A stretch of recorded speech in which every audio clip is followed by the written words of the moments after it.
В продължение на 2000-летия областта е била важен военен, търговски и транспортен център. Свидетелство за това са многобройни паметници, архитектурни фрагменти и произведения на изкуството.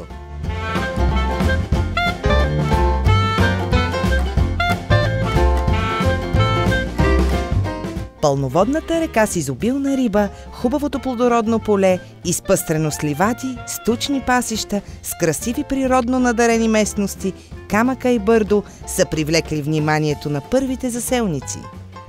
В землището на селото са разположени няколко живописни и красиви местности, камъка зелена и света вода на хълма Бърдо, както и защитени местности Коделин и находище на рожевидна поветица.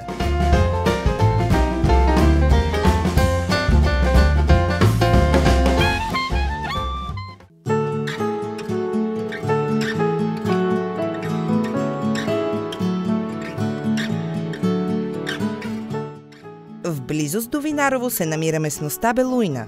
Там има 3 стари чешми, като най-добре запазена е средната чешма. Чешмите са построени в една линия. Горна чешма, средна чешма, на която се намираме, и долна чешма. Помени правиме, на умрелите пускаме вода, тук си правиме обичаи. Комичкане, напяване на пръстени на Еньов ден, ладуване на Василев ден. Интересно е да се видят и местностите Бабино Бърдо, Бусков геран и Мъртвината.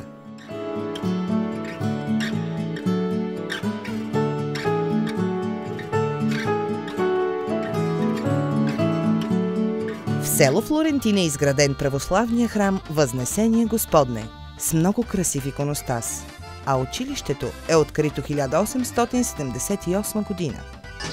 Най-хубавото нещо за всеки един израсъл в селото може би е река Дунав, който дълго време отсъства от това място или живее на друго място, липсва му реката, самата река като излъчване, като визия, дори ако искате и като мирис. За някои миризмата на реката е миризма на водорасли, но за нас е нещо красиво, което ти липсва, когато не си тук.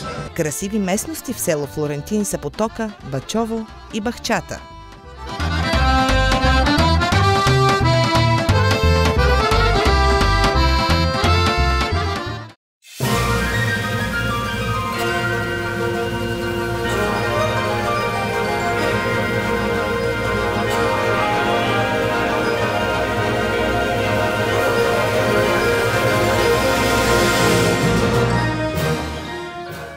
Село Неговановци е известно със своята богата история, красивата си църква и подредените дворове.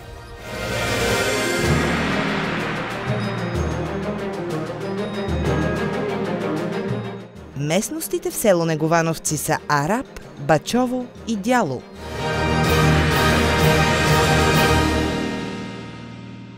Село Ясен е разположено на река Дунав. Край реката има много голям остров, на който може да се осамотите, да ловите риба или да се радвате на красивата природа.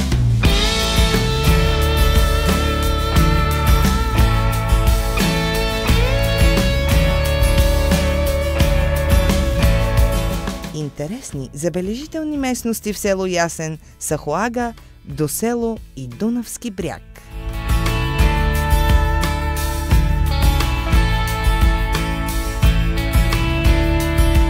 Българският или чуждестранният турист може да прекара прекрасно свободното си време в Ново село.